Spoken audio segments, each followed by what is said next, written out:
Bonjour à tous et à toutes qui sont arrivés. Merci d'être présents encore une fois pour ce midi découverte qui commencera dans 5 minutes.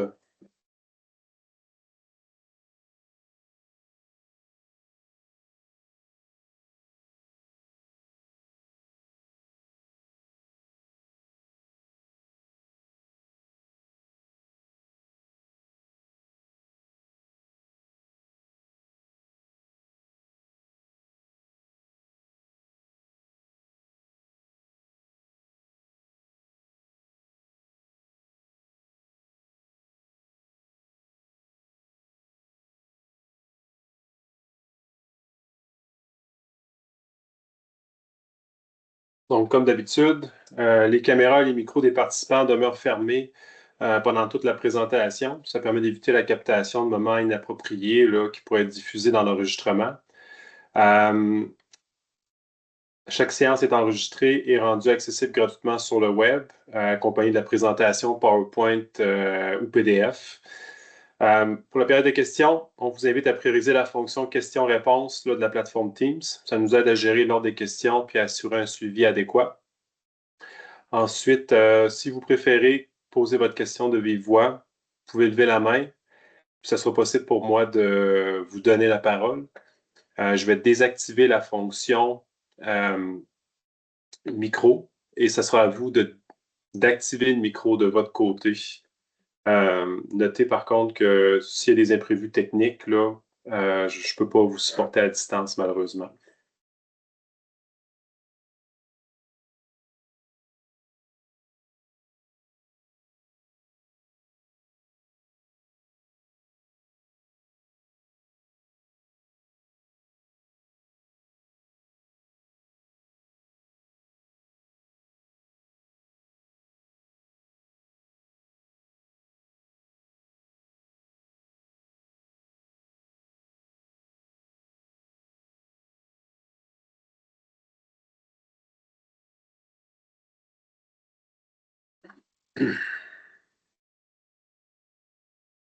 Encore 3 minutes, puis on va commencer.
Parfait, ça commence à rentrer. Donc, bonjour à ceux qui viennent d'arriver. Merci d'être encore présents là, pour ce midi découverte sur la valorisation des résidus miniers amiantés en nanomatériaux de magnésium, qui sera donné par Hamza Daoudi. Il se présentera là, avant sa présentation. Je vais répéter les consignes, comme d'habitude. Donc, caméra et micro des participants demeurent fermés pendant toute la présentation. Ça permet d'éviter la captation de moments inappropriés qui pourraient être diffusés dans l'enregistrement. Chaque séance est enregistrée et rendue accessible gratuitement sur le web, accompagnée de la présentation là, en format PDF.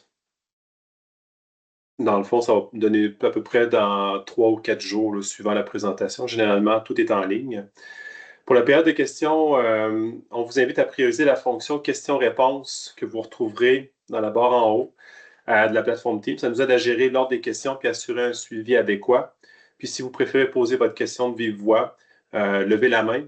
Puis, ça sera possible pour moi d'activer la fonction micro et ça sera à vous de d'activer le micro en fait de votre côté. Sachez que s'il y a un pépin technique de votre côté, je ne pourrai pas vous supporter par contre. Sur ce, on va commencer la rencontre. Donc, Hamza, sans plus tarder, merci d'être présent. Je te passe la parole là, pour la prochaine demi-heure. Puis un petit avis aussi, le temps de présentation est un petit peu plus long que prévu. Hamza m'a averti. Donc, ça se peut que ça dure un petit peu plus longtemps, mais si vous êtes ouvert, on pourrait étirer ça là, quelques minutes. Là, on parle de 3 ou 5 minutes environ de plus que d'habitude. Merci. Bonne présentation. Merci Julien. Alors bonjour à tous et merci d'être présent pour ce Midi Découverte. Alors je m'appelle Hamzat Daoudi. Je suis étudiant doctorat en sciences de la Terre à l'Institut national de recherche scientifique INRS, ici à la ville de Québec. J'en travaille au sein de l'équipe de la carbonatation industrielle appliquée. Aujourd'hui, j'allais vous faire part et vous présenter mon projet de recherche intitulé La valorisation des résidus miniers amiantés en nanomatériaux de magnésium. Ainsi, nous aborderons les enjeux, les défis scientifiques et les avenues technologiques promoteuses que cela ouvre pour l'avenir.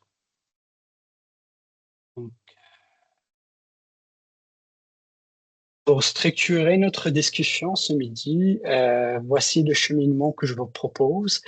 Nous commençons par aborder les grandes motivations derrière cette étude, ce qui nous amène à bien poser le contexte minier, les objectifs centraux de ce projet de recherche. Par la suite, je vous détaillerai notre méthodologie, comment passe-t-on concrètement d'un résidu amianté à un produit purifié. Cela nous ouvrira les portes de la quatrième partie qui s'intitule Bienvenue dans le nanomonde, où je vous dévoilerai les résultats préliminaires que nos synthèses de nanomatériaux à base de magnésium issus des résidus miniers amiantés. Et enfin, puisque la recherche doit prendre ou bien doit répondre à des besoins réels, nous regardons ensemble les applications concrètes de ces matériaux avant de conclure sur les avenues et les travaux à venir pour la suite de cette étude. Pour mener à bien ce projet de doctorat, j'ai la chance quand même de compter sur une équipe d'encadrement multidisciplinaire. Cette étude est réalisée sous la direction de Louis-César Pasquier, professeur et directeur du Centre Eau, Terre et Environnement de l'INRS ici à Québec. Et aussi le projet bénéficiait de l'expertise de Anna Tavares, professeur au Centre Énergie, Matériaux, Télécommunications de l'INRS à Varennes. Ce jumelage d'encadrement permet quand même de combiner l'expertise environnementale et celle des sciences de matériaux. Et enfin, ces travaux de recherche ne seraient évidemment pas possibles sans un soutien financier solide. Je tiens donc à souligner et remercier nos organismes subventionnaires et partenaires. Premièrement, c'est l'Observatoire national de l'amiante, le CRITEM, le partenaire industriel Eco de Magnésia, ainsi le CRSNG. Alors, passons maintenant aux motivations scientifiques et environnementales qui se tentent cette étude. Notre démarche s'articule autour de 3 axes. Le premier axe, c'est le CO2. Les technologies de captage de CO2 actuelles, là je citerai bien évidemment les solvants chimiques à base d'amine, sont confrontées à des obstacles thermodynamiques et économiques importants.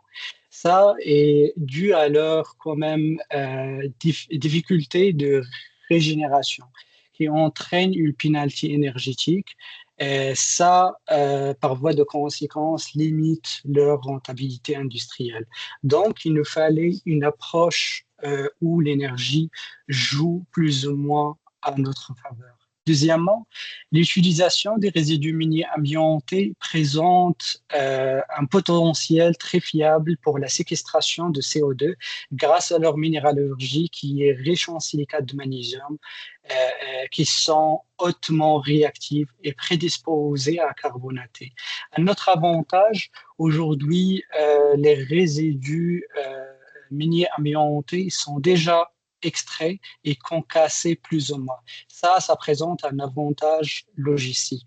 Et enfin, c'est l'économie circulaire qui représente quand même l'objectif ultime et qui persiste à transformer un passif environnemental en ressource. Tout en lixiviant ces résidus, on permet de libérer le magnésium. Ça nous permet quand même que nous réhabilitons les paysages miniers, séquestrant le CO2 et produisant des matériaux, bien des nanomatériaux à haute valeur ajoutée. Cette synergie importante euh, permet quand même de faire la décontamination, faire aussi une action climatique et valoriser économiquement ces déchets des résidus amiantés. Et comme vous le savez déjà, pendant plus qu'un siècle et demi, depuis les années 1870, l'exploitation de l'amiante a fortement marqué l'histoire industrielle du Québec. Cet héritage direct de cette industrie sont ces immenses haldes que vous voyez sur la photo. Là, on parle presque de 800 millions de tonnes de résidus miniers amiantés qui dorment à ciel ouvert et qui constituent aujourd'hui un lourd passif environnemental pour la région. Cependant, notre approche consiste à changer de lunettes.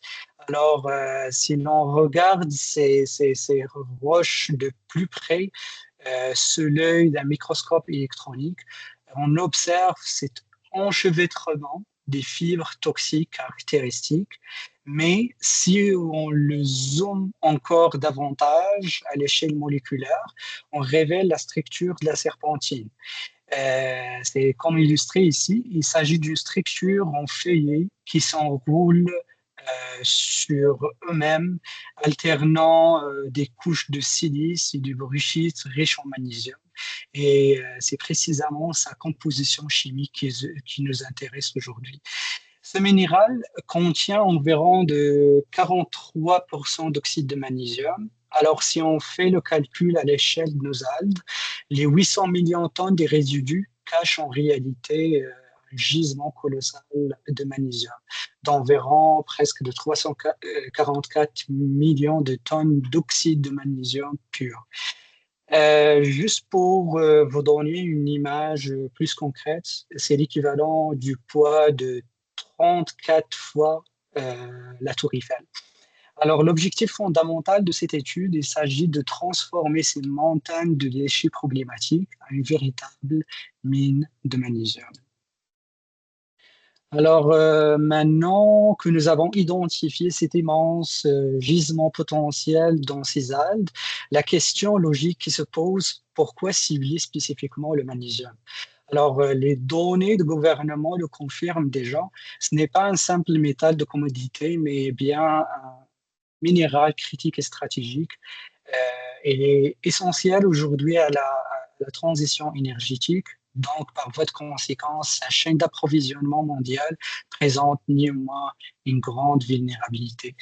Euh, de plus, l'industrie minière de l'exploitation de ce genre de minéral, généralement, elle l'exploite comme un produit primaire, extrait de gisements spécifiques et non comme un sous-produit. Pourtant, malgré son importance, il n'y a actuellement plus aucune production de magnésium actif à l'échelle nationale ou bien fédérale. La production historique, elle était Colombie-Britannique, mais aujourd'hui, elle était arrêtée. C'est là que l'enjeu de cette étude prend toute son ampleur.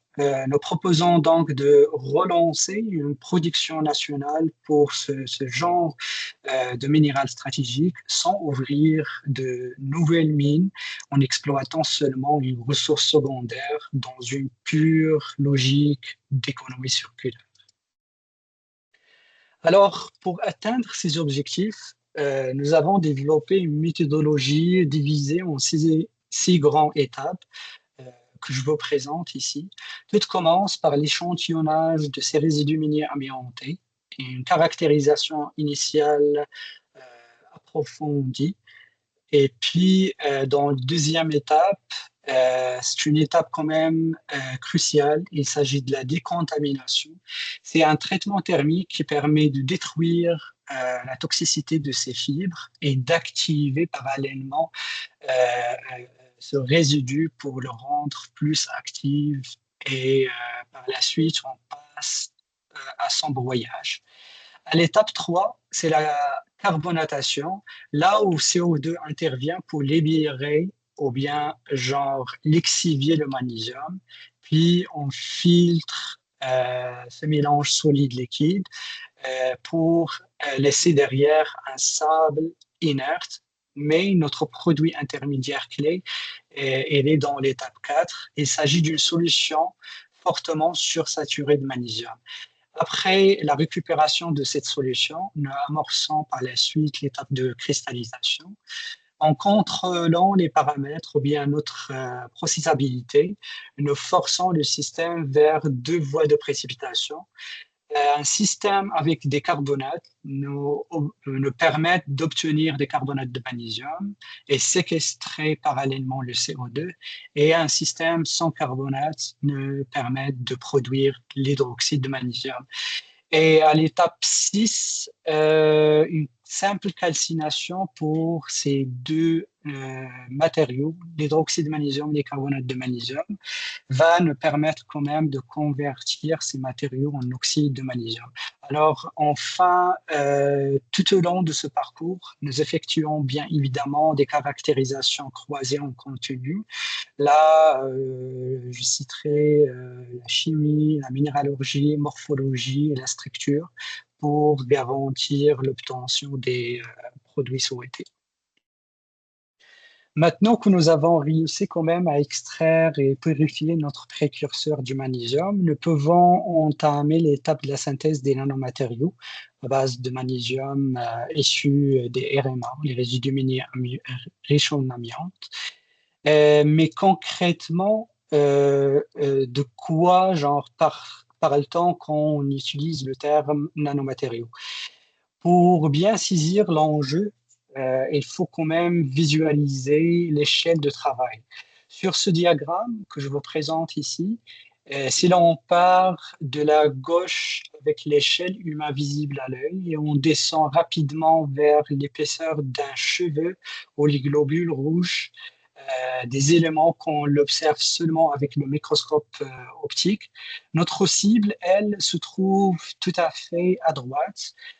Nous travaillons à l'échelle des virus, des protéines et des atomes. À ce niveau-là, seul le microscope électronique nous permet de voir ce que nous créons, ce que nous produisons plutôt. Au-delà de la présentation visuelle, la définition d'un matériau ou bien d'un nanomatériau répond quand même à des critères scientifiques et réglementaires, notamment selon les normes de l'ISO, International Organization for Standardization.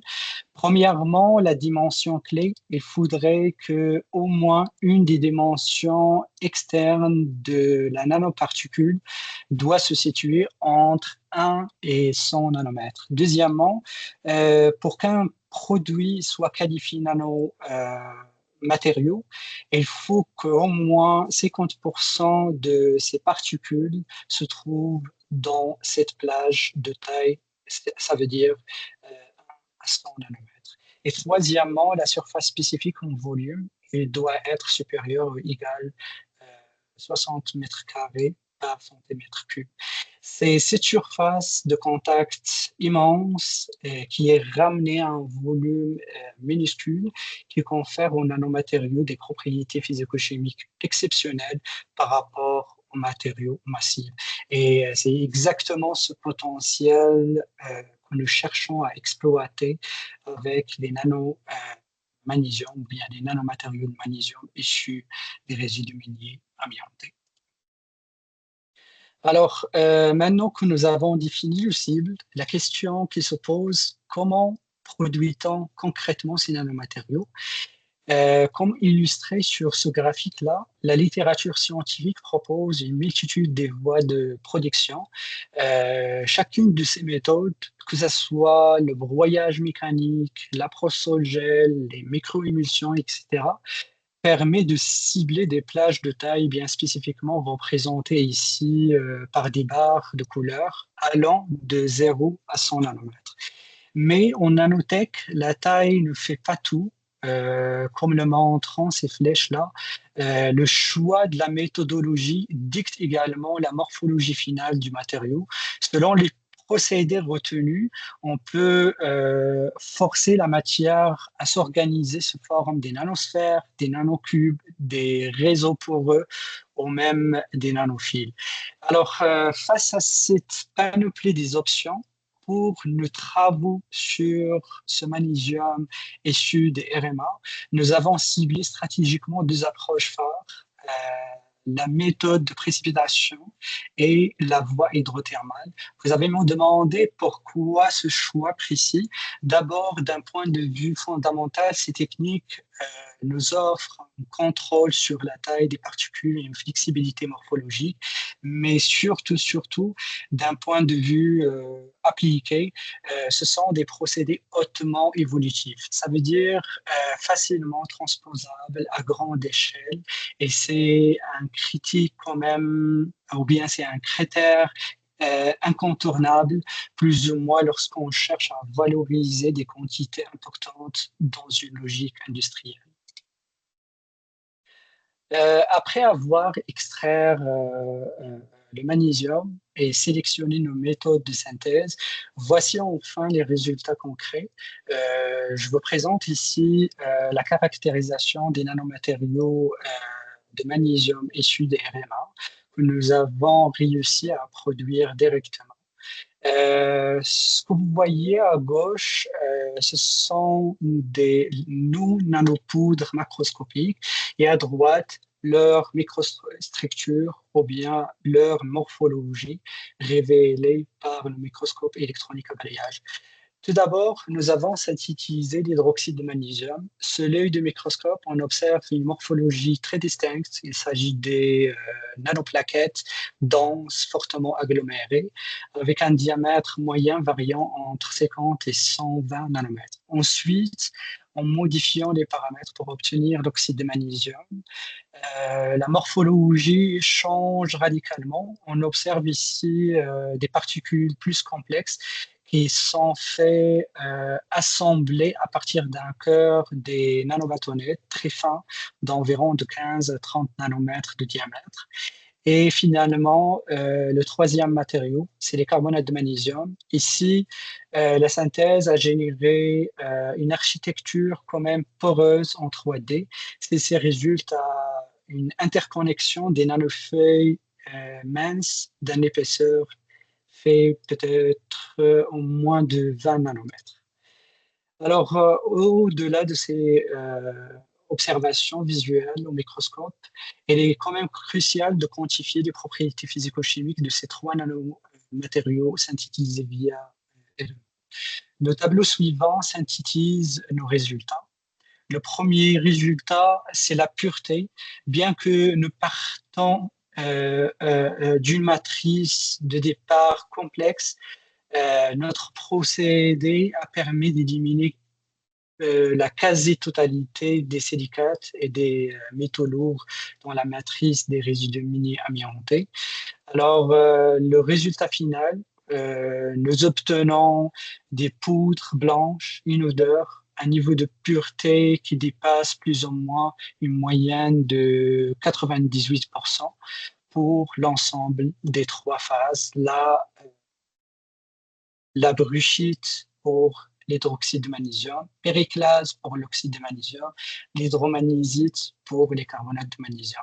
Le deuxième point, c'est la surface spécifique de ces nanopoudres. Les analyses de la surface spécifique montrent des valeurs allant d'environ de 76 à plus de 109 mètres carrés par gramme.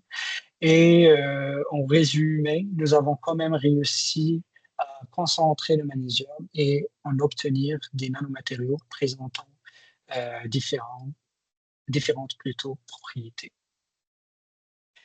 Pour prouver l'efficacité des propriétés de ces nanomatériaux de magnésium, là, je citerai la propriété ignifuge. Nous avons créé des nanocomposites hybrides en mélangeant ces nanomatériaux de magnésium issus de RMA avec un plastique type polypropylène. Nous avons ensuite soumis ces nanocomposites à des essais de résistance au feu. La réalisation de ces travaux a été rendue possible grâce à une collaboration avec Troualia, le centre collégial de transfert technologique attaché au Cégep Tête-Fort-Noise. D'ailleurs, je prends un instant pour les remercier sincèrement pour leur accueil. C'était une expérience qui était déterminante pour obtenir ces résultats. Alors, nous avons évalué la vitesse de combustion selon la norme standardisée ASTM D635. Le graphique que vous voyez ici illustre le comportement au feu en fonction de la température de post-combustion. Si là, on regarde la ligne en haut, le polypropylène ou bien le plastique pur sans aucun additif montre ses limites où on voit la flamme se propage avec un écoulement très rapide du plastique fondu et ce qui en situation réelle propagerait un incendie. Ensuite, nous avons testé ce type de plastique avec une nanocharge. Les nanocomposites avec les carbonates de magnésium et l'oxyde de magnésium quand même déjà montre une nette amélioration. L'écoulement devient plus modéré, voire très lent.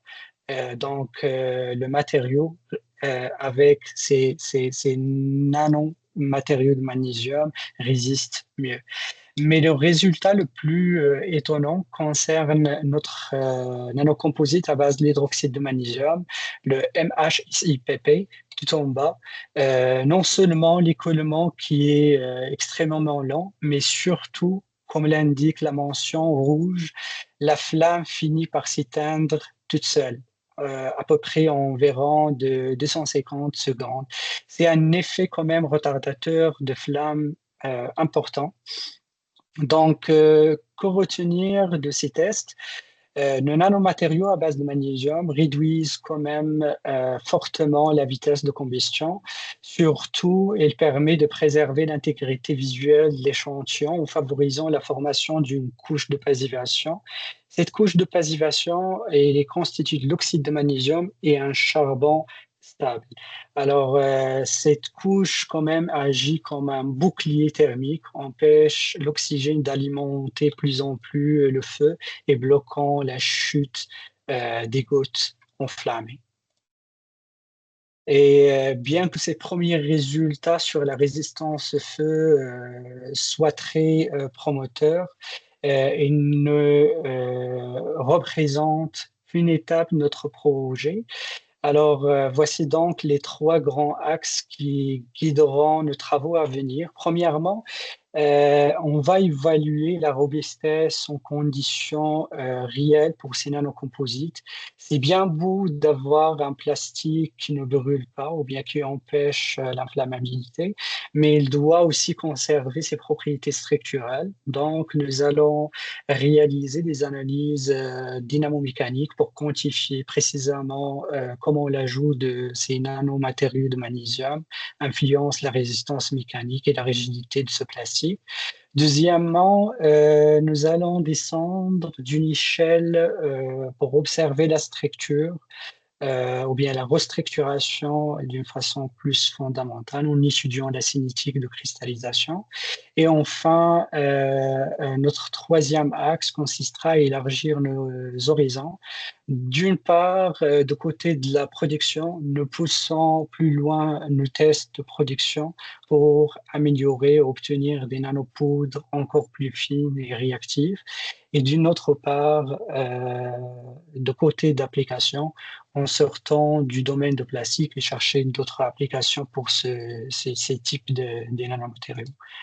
Et en guise de conclusion, je vous amène à la source et même la source de ce projet avec cette vue panoramique des paysages des RMA, les résidus miniers amiantés. Et je vous remercie pour votre attention et votre écoute aujourd'hui. Merci.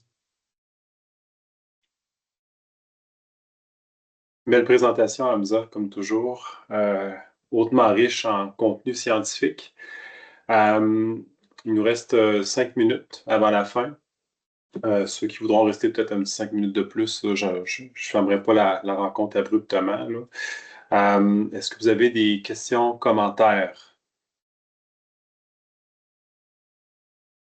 Tu peux arrêter de partager ton écran. Ah, ou le laisser, c'est comme tu veux, Hamza. Ok.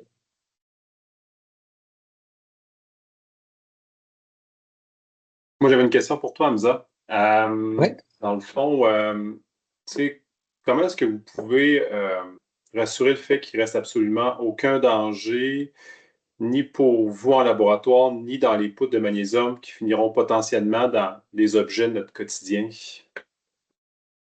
Merci tout d'abord, Julien, pour la question. C'est vraiment une question fondamentale et légitime. Juste pour vous rassurer vis-à-vis ce qu'il va rester quand même des fibres au fil de parcours de synthèse qu'on fasse au laboratoire ou bien généralement si jamais ce process il va être exporté à l'échelle industrielle. Première chose, c'est que on commence avec un traitement thermique. Ce traitement thermique ne permet pas seulement de rendre le matériau réactif, mais aussi il permet de détruire la structure ou bien la microstructure fibreuse. Donc, on reste vers la fin avec des résidus miniers amiantés activés en format des particules plus que nanofibres. D'ailleurs, j'ai eu un diapositif qui explique ça. Comme vous voyez ici, genre, la première image de microscope électronique à balayage, ça montre la présence des fibres de la serpentine, mais faire subir ce matériau aux calcinations dans une température de 600 à 800 degrés Celsius, on va avoir par la suite un matériau plus ne présente pas des fibres caractéristiques, mais juste une morphologie granulaire. Ça, d'un part. D'un autre part, notre parcours ne consiste pas tout simplement genre de rester sur la serpentine, mais c'est plus genre une, des étapes successives qui permettent par la suite à recréer un autre matériau. Là, dès qu'on est en phase de carbonatation, on fait la filtration, on reste juste avec du sable et vers la fin, notre objectif, c'est le liquide supersaturé du magnésium. Et vers la fin, genre la précipitation pour avoir des poudres blanches inodores. Et pour bien genre rassurer qu'il ne reste pas de fibres ou bien genre pas d'intrus, bien évidemment, on confirme ça par des caractérisations chimiques, minéralogiques, morphologiques tout au long de ce parcours.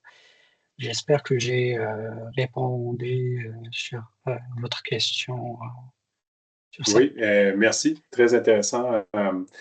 Il y a, il y a Pascal, là. J'ai désactivé votre micro. Vous pouvez l'activer de votre côté puis parler.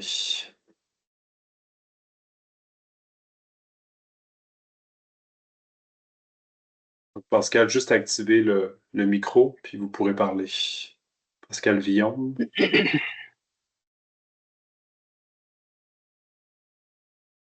Sinon, Mathieu Boudreau, j'ai fait la même chose. Vous pouvez poser votre question. Oui, merci beaucoup, Hamza. C'était vraiment intéressant. Ma question, c'est au niveau du schéma là, de procédé que tu montrais. Je comprends mal. Qu'est-ce qui se passe exactement entre ton étape 3 puis ton étape 4? Parce que donc, tu viens faire la carbonatation de tes fibres d'amiante, mais euh, comment tu réussis à avoir une solution sursaturée en magnésium? Les carbonates de magnésium sont quand même très peu solubles, à ma connaissance. C'est quoi là, dans le fond, c'est quoi la forme de magnésium qui se trouve dans ta solution? Alors, merci Mathieu pour votre question. Notamment, au préalable, les RMA s'est rendu actifs. Donc, dès qu'ils sont genre rentrés en réaction dans un réacteur triphasique où il y a le CO2, l'eau et les résidus miniers amiantés activés, ça permet pendant une durée de temps de libérer le magnésium sous forme des ions dans la solution qui aille vers une récupération de 40% du magnésium dans les résidus. Et puis, dès que je commence la filtration, je reste juste avec ma solution plus sursaturée de magnésium qui contient basiquement le magnésium, les carbonates, du lot. Et puis, jouant sur les paramètres de précipitation que j'ai pas dévoilés ici, je peux genre récupérer quand même des matériaux à base du magnésium avec du pureté de 98%. Donc, généralement, c'est ça. Merci. Mais est-ce que ta solution, elle est, après ta carbonatation, est-ce qu'elle est suffisamment saturée ou faut que tu la concentres plus pour atteindre ta saturation là, pour ta cristallisation? Elle est sursaturée déjà. Si on laisse la solution juste à l'air ambiant, il commence à se cristalliser pour former des carbonates de magnésium, juste pour assurer OK. par rapport à ça. OK. Ouais, Excellent. Merci beaucoup. Il y avec plaisir. avait Je peux peut-être y Pascal aller si tu Villon. veux.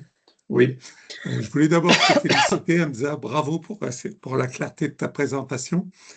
Merci, Pascal. J'aurais peut-être deux petites questions. L'architecture poreuse que tu vois pour ton nanomatériau, est-ce que c'est lié au procédé de séchage ou pas? Ou parce que ça me semble, ou est-ce que c'est intrinsèque à ton matériau? Euh, euh, Merci tout d'abord, Pascal, pour cette question. Notamment, cette morphologie-là, c'est vraiment intrinsèque pour les carbonates de magnésium et surtout la phase hydromagnésite. Et c'est ça, elle est ni reliée à la température, ni reliée aux paramètres de synthèse. Notamment, nos paramètres de synthèse, dès que qu'on commence avec un système qui contient déjà des carbonates, du magnésium, j'en parle vraiment des ions de magnésium, et on commence la précipitation. Dans notre procédé, on n'utilise pas la température. Du coup, on obtient cette morphologie qui est enchevêtrée et qui forme des nanofuyers de moins de 100 nanomètres d'épaisseur. D'accord. Et pour la brucite, en fait, tu as déterminé une structure brucite pour un. Oui, Est-ce que la ouais. brucite, c'est toxique? Il n'y a pas une toxicité quand même qui est assez forte avec la brucite? Notamment pour tout ce qui est matériaux dérivés de magnésium. Généralement, il est déjà connu que le magnésium, c'est un matériau biocompatible. Oui, Genre, on ne parle pas ici de la toxicité du tout. Et, puisque déjà, il présente des propriétés antimicrobiennes, microbien. etc. Oui, etc. Merci Hamza. Avec plaisir. J'ai une question dans le chat. Je me permets de continuer, Hamza. Là. Normalement, on ne dépasse pas, mais je pense que les gens, il y a de l'engouement là, pour ta présentation. Even Lemieux demande, avez-vous comparé le comportement retardateur de flamme de vos nanomatériaux de magnésium avec d'autres nanomatériaux de type nanoargile à base de silicate d'aluminium? Et la question qui suit, à quelle concentration de nanomatériaux voyez-vous des effets significatifs? Alors, c'est vraiment une question très pertinente puisque là, les performances qu'on a obtenues aujourd'hui pour les nanocomposites qui contiennent à la fois le nanomatériau de magnésium provenant de RMA et le polypropylène comme une substrat de comparaison. Oui, j'allais vous dire juste attendre. J'ai un article en phase de rédaction maintenant où j'ai mis vraiment ce que j'ai obtenu genre comme des valeurs plutôt de performance en comparaison avec ce qui existe déjà dans la littérature. Et pour vous répondre sur c'est quoi le pourcentage qu'a montré déjà des performances considérable la résistivité au feu, c'est 20%. Ouais. Et c'est déjà le pourcentage d'insertion minimale qu'il faut en mettre dans une matrice pour commencer à voir les effets retardateurs de flamme. C'est ça. Excellent. Puis, dans le fond, il y a une dernière question. C'est en lien avec la première là, sur le risque du produit fini. Là, tu l'avais expliqué quand même bien, mais dans le fond, on a un Patrico Baman là, qui demande, je pense qu'il a peut-être mal compris ton explication. Là. Il aimerait savoir le risque sanitaire réel du processus de manipulation pour les populations environnantes. Donc, je ne sais pas si on réfère ici peut-être au bruit de fond ou ce que ça pourrait générer de la manipulation des algues là, dans tout ce processus-là, s'il y avait une industrialisation là, de ce processus-là. Euh, euh, Franchement, si j'ai bien compris la question de Baman. En tout cas, j'imagine pas que je suis aujourd'hui capable à répondre sur cette question si jamais on extrapole notre processus de production des nanoparticules de magnésium à l'échelle industrielle. Mais de côté de génie de matériaux, c'est ça ce qui m'intéresse aujourd'hui beaucoup. Et je vous invite vraiment de consulter le site web de l'Observatoire national de l'amiante. Ils ont aussi d'autres gens qui travaillent 100% sur cet aspect contact humain avec l'amiante aujourd'hui. Donc, c'est ça. C'est vraiment, j'ai bien compris la question de Baman. Effectivement, considérant que le risque sanitaire, c'est peut-être pas dans ton champ d'expertise, là, Ah oui. donc c'est très sage. Commentaire de Caroline. En effet, nous posons des questions conjointes sur les impacts sur l'environnement du processus d'extraction associé. Dans notre cas, plus les milieux aquatiques. Une prochaine présentation sur le sujet pourrait être intéressante. Merci pour la conférence.